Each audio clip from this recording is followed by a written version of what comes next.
नाज़रीन, दो अहम मुल्क हैं कंबोडिया और थाईलैंड। इनके दरमियान इस वक्त जंग चल रही है। ये दोनों मुल्क जंग कर रहे हैं, आपस में एक दूसरे पे हमले कर रहे हैं। तो ये क्यों है, ये जंग इनके दरमियान क्यों शुरू हुई है और जंग की मौजूदा सूरत हाल क्या है और उससे आगे क्या सिनेरियो बन सकता है, इस पर तफसील बताऊँगा मियाँ ताहिर। जी देखें, सबसे पहले तो ये है कि ये दोनों मुल्क जो हैं, ये पहली दफ़ा इनकी जंग नहीं हुई। ये 2008 में भी इनकी एक जंग हुई थी, शुरू हुई थी और 3 साल 5 महीने वो रही थी। और आखिरकार हुआ ये था कि इंटरनेशनल कोर्ट ऑफ जस्टिस में ये चले गए और वहाँ पे फिर कंबोडिया के हक़ में एक फ़ैसला आ गया था। इन दोनों मुल्कों के दरमियान ये बिल्कुल हमसाया मुल्क हैं, यानी कि ये एक ही खिता है और उसमें एक बॉर्डर है, तकसीम किया गया है। ये फ्रेंच कॉलोनी हुआ करता था, यानी कि ये फ्रेंच की नौआबादी थी। फ्रांस जो है इस खिते पे उसकी हुकूमत हुआ करती थी। उसने जाते हुए ये तकसीम किया, ये एक बॉर्डर बनाया। अब मसला वहाँ पे बॉर्डर के कुछ मुकामात पे है। अब दो टेम्पल्स हैं, उनका मसला है, उन पे एक लड़ाई है। हालांकि ये दोनों मुल्क जो हैं, कंबोडिया और थाईलैंड, ये बुद्धिस्ट है, यानी कि ये बुद्ध प्रस्त हैं और ये इनका हिंदू मज़हब से कोई मतलब उस तरह से बड़ा कम वहाँ हिंदू रहते हैं।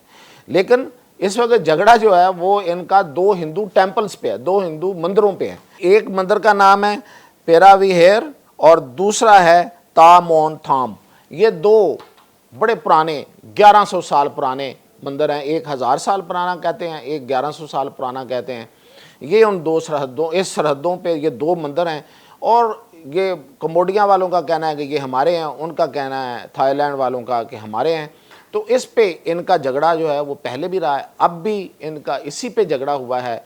और वहाँ पे हुआ ये कि ये एक दूसरे के यहाँ जो लोग हैं वो आते जाते सिपाहियों को, जो फौजी हैं वहाँ पे इनकी एक दूसरे को पकड़ लिया, जिस तरह पाकिस्तान और भारत के दरमियान होता है। और वहाँ से फिर उन्होंने इनका दरमियान में वहाँ पे एक सरहदी झड़प हुई और सरहदी झड़प जो है वो अब बढ़ के वो दोनों मुल्कों के दरमियान जंग में तब्दील हो गई है। और दोनों मुल्क एक दूसरे पे हमले कर रहे हैं, आर्टिलरी से, तोप खाने से, तोपों से, टैंकों से हमले कर रहे हैं। लेकिन इसमें जो पलड़ा भारी है फ़ौजी लिहाज से, वो थाईलैंड का है। थाईलैंड के पास एयरफोर्स है, अमेरिका के दिए हुए F-16 हैं और F-16 आपको पता है जदीद जहाज़ हैं। और उसके मुकाबले में कंबोडिया के पास कोई काबिल ज़िक्र जहाज़ नहीं है, बस थोड़े से हेलीकॉप्टर हैं, उनके पास एयरफोर्स ना होने के बराबर है। तो इस वक्त थाईलैंड ने अमेरिका से इजाज़त भी ले ली है, चूँकि उनका जहाज़ है तो वो अपनी इजाज़त देते हैं साथ। ये तो आपको पता ही अमेरिकी टेक्नोलॉजी के ये मसाइल हैं कि कहाँ आप इस्तेमाल कर सकते हैं और कहाँ इस्तेमाल नहीं कर सकते। लेकिन थाईलैंड ने उनसे इजाज़त ले ली है कि हम कंबोडिया के ख़िलाफ़ करेंगे और उन्होंने कह दिया, तो वो अब वहाँ पे एयर स्ट्राइक्स कर रहे हैं। दूसरी तरफ से कंबोडिया से उन पे तोपखाने से गोले मारे जा रहे हैं और उनका कहना है कि वो सिविलियन निशाने जो हैं वो बना रहे हैं। और इसके ये एक हौसला अफजा अब तक की बात ये है कि थाईलैंड के वज़ीर आज़म का अभी जो बयान आया वो ये है कि हमने कोई ऐलान जंग नहीं किया, लेकिन दोनों मुल्क जो हैं उन्होंने अपनी फ़ौजें भी हाई अलर्ट पे रखी हुई हैं और एक दूसरे पे हमला भी कर रहे हैं।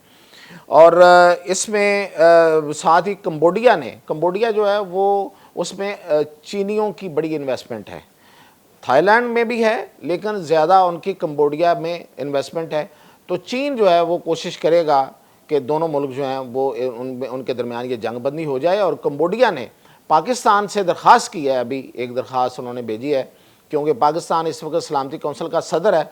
तो उन्होंने दरख्वास्त भेजी है कि आप सलामती कौंसिल का हंगामी इजलास बुलाएं ताकि ये जंग बंदी हो सके। तो इसका मतलब कंबोडिया जंग नहीं चाह रहा, थाईलैंड भी शायद नहीं चाह रहा। और थाईलैंड जो है वो वैसे वो चीन के ख़िलाफ़ नहीं है, हाँ अलबत्ता ये है कि उसको वो अमेरिका के करीब ज़रूर है और वो ताइवान के साथ भी उसके कुछ ताल्लुकात हैं, लेकिन को बहुत ज़्यादा ताल्लुकात नहीं है। वो वन चाइना पॉलिसी का वो भी कायल है, वो वन चाइना पॉलिसी के ख़िलाफ़ नहीं है, यानी कि वो ताइवान का चाइना के साथ मिल जाने की मुखालफत नहीं करता, लेकिन ये है कि उसकी ताइवान की हमायत भी नहीं करता।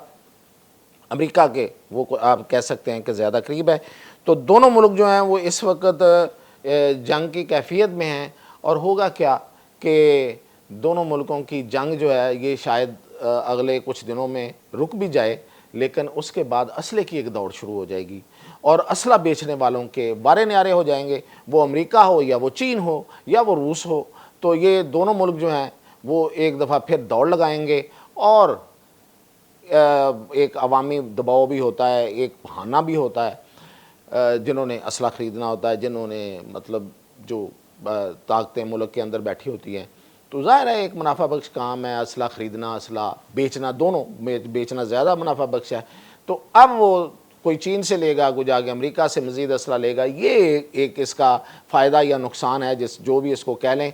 इसके अलावा इन दोनों मुल्कों के दरमियान को बहुत बड़ी वजह तनाज़ा नहीं है, सिवाय दो मंदिरों की जो मैंने आपको बताई है, सरहदी तनाज़ा है।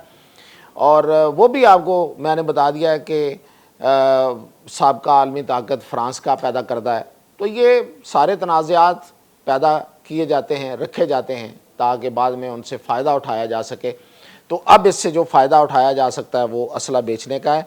तो ये थी अब तक की जो ताज़ा तरीन जो सूरत हाल थी थाईलैंड और कम्बोडिया के दरमियान। मज़ीद जो भी होगा उसके साथ हाज़िर हो।